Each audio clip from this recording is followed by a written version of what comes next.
guys, this video today won't be as fun as usual, but hopefully it will help shed some light on certain things. Today we're going to be talking about animals that get cosmetic surgeries done that have no benefit to the animal. These practices are painful and out of date.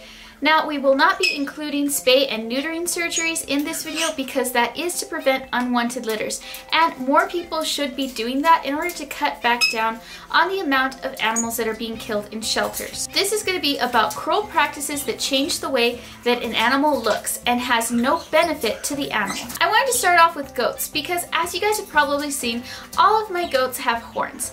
And this is because I am against dehorning goats, as I see it as a very inhumane practice that causes too much pain to the animal. It's very common for Nigerian dwarf goats, which is the kind that I have, to have their horns removed. However, this is not something I wanted done to my goats. And I've mentioned this before, so sometimes people comment on the video saying, it's not that bad to dehorn a goat, it's like cutting your fingernails, it's not inhumane at all.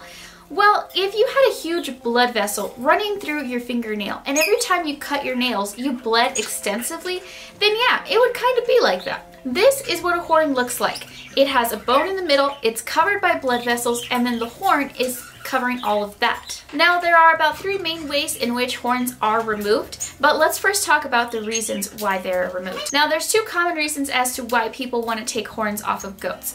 And the first one, because they can get their horn caught in a fence, and this will either have them break their neck, or they'll be caught there too long and die of dehydration, or just different things that could happen.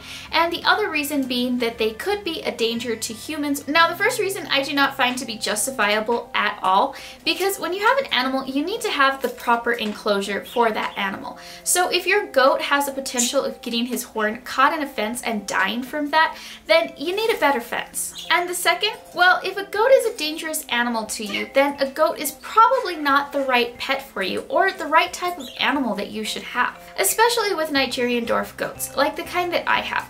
They're so small. Their horns are really not an issue or a danger to people. And horns is how you grab onto a goat. It provides a handle, which can be really helpful and useful, and a good way to hold on and secure a goat. Now, there are 3 main ways in which horns are removed from goats, and that is branding, banding, and cutting. Dehorning a goat is when the horn has already grown out and then the horn is removed. But when the goat is a baby and the horns have not grown out, that is called disbudding. Disbudding is done when the goat is about 4 to 10 days old and has little nubs sticking out of its head. The baby goat is held down and a hot iron is held over its head. Now, this is held on the part where the horn grows out, and it is burnt so that the horn will not continue to grow. However, this does come with complications. Sometimes it does not always work, and in instances like that, the horn will continue to grow, and sometimes it will actually curl, it will grow the wrong way, and instead of growing properly out of the skull, it could actually turn and start growing into the skull. Now, I've heard many homesteaders say that this is the hardest part about raising goats. However, it is the most unnecessary part about raising goats. Now, banding is done when the goat is older and the horn has grown out. What they do is they tie something around the base of the horn, and sometimes they just use whatever, such as electrical wires and duct tape, depending on who's doing it, really. Now, this causes a lot of discomfort for the goat, and basically it's so that the blood stops flowing to the horn and cuts off that circulation, so it all dies and falls off. This is very painful for them, and the area is very sore and tender to touch. Again, it's a method that doesn't always work, and sometimes the horn will actually grow back. And then there's cutting the horn off. So basically taking a saw to the horn, and it is a bloody mess. Now, all the methods that I just mentioned are not done with any painkillers or anesthetics. The goat feels everything. So if you're interested in a goat, either get goats that are pulled, which means that they naturally don't have horns growing, or just don't get a goat and get something else. This next one is again one that often comes up on this channel, and it is about docking tails. Now, if I had a corgi for every single time someone told me that my corgis are not Pembroke Welsh corgis, I would have more than the Queen of England. Now, people often tell me that Luna is not a full-bred Pembroke because she has a tail. Now, corgis are born with tails. Both Cardigans and Pembrokes are born with tails. Almost all breeds of dogs are born with tails. When you see dogs that do not have tails, it's because they were docked at a very young age. There are very few dogs that are born with natural docks. And even in cases like that, sometimes a part of that is still cut off because it's not what people want. It's a little bit too long or it doesn't look right, and they still have to modify it in some way. Corgis, as well as other breeds such as poodles, bulldogs, terriers, all have their tail cut off at a very young age. It is either cut off or it is banded, and it's the same thing with the goat horns. They cut off the blood flow to the tail until the tail basically just falls off on its own because it has died. Now this is usually done a few days after birth, and then sometimes people wait several months later to do it at the vets, and at that point it's just extremely painful for the dog. Now this started for working dogs because corgis are herding dogs, poodles were used as hunting dogs. Now they docked their tails because their tail could get broken by being stepped on, or it could get caught in the brush and actually get torn or get broken, and the risk of getting a broken tail made docking worth it. But now it's a ridiculous breed standard for dogs that are living in houses. They're not working, they're just pets, and people are still doing it because, well, that's the way they're supposed to look, which is such a horrible excuse. Now, I do believe this is more of an American thing now, because I have heard that Canada and places in Europe have started to make it illegal to have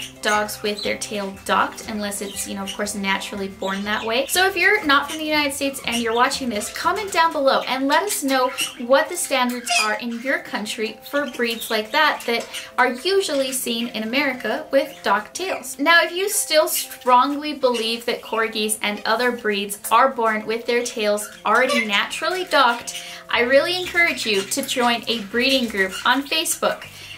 Don't say anything, just sit there watching for a couple of weeks and then tell me how many people you see posting photos of puppies that have barely been born and have their tail, and then later mentioning how they have had the tail docked. It's going to be about 90% of the breeders. Now let's talk about cats. I really hate when people get their cats declawed. This one's a big issue for me. I don't understand how people put their pets through such pain. And people usually get their cats declawed because they don't want their furniture scratched or they don't want their kids scratched. Now there's a super easy fix for this. It's way cheaper than surgery. It causes no pain. It's easy to do. Kitty caps. Now this is an extremely painful procedure. The cat is put to sleep. However, when they wake up in a lot of pain. Now I've seen cats wake up from spay and neutering surgeries and they seem pretty okay. But when a cat wakes up from getting their nails taken out, they wake up angry. Let me tell you, I've seen it several times firsthand. Now to declaw a cat, the actual tips of the bone, not just the claws, but the actual tips of the bone are removed. Now this can actually cause pain and discomfort to the cat for the rest of its life. Let's talk about dogs again. Ear cropping is a cosmetic surgery done to dogs that has no benefit to the dog. Now this started because they didn't want the ear to get ripped off during dog fights, which isn't a socially acceptable thing for people to say now.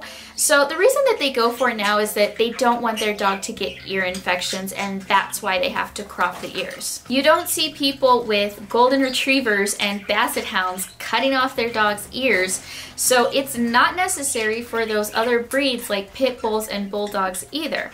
It's basic hygiene. You have to keep your dog's ears clean if they have floppy ears. If they have floppy ears, they're more prone to ear infections, but if you have a dog, you just have to clean them. That's the way it is. And for ear cropping, basically the ear is cut off by a veterinarian. There's local anesthesia that's used, but it's still painful. The dogs still cry. Pretty much anybody who's ever been in the room when an ear cropping is done will tell you that it is painful for the dog. And lastly, let's talk about horses. Non-horse people will probably be surprised to learn that horses get their tails docked too. It's something that's not commonly seen, but it is a practice that's done mostly for horses that are for pulling carriages and loads. Now this is actually done because the tail can get caught in the reins and cause severe injuries to them.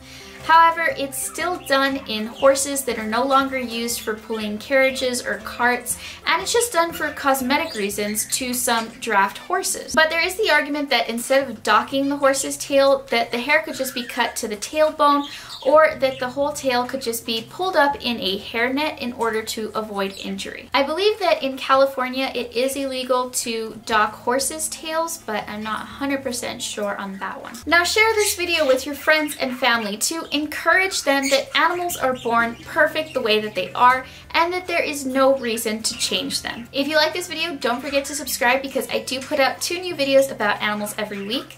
You can also follow me and all of my pets on Facebook, Instagram, and Twitter. See you guys next time. Bye!